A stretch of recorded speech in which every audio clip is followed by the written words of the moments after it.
सोलापूर शहरात एकूण गुन्हेगारीचे प्रमाण घटल्याचे चित्र असले तरी खून व घातपातासारख्या गंभीर गुन्ह्यांमध्ये चिंताजनक वाढ होत असल्याचे स्पष्ट होत आहे।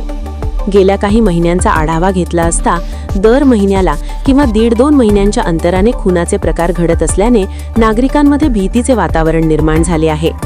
शहरात किरकोळ गुन्ह्यांवर नियंत्रण मिळवण्यात पोलीस प्रशासनाला यश येत असले तरी वैयक्तिक वाद, टोळी युद्ध, आर्थिक व्यवहारांतील तणाव तसेच जुन्या वैमनस्यातून होणाऱ्या खून प्रकरणांमध्ये सातत्याने वाढ होताना दिसत आहे।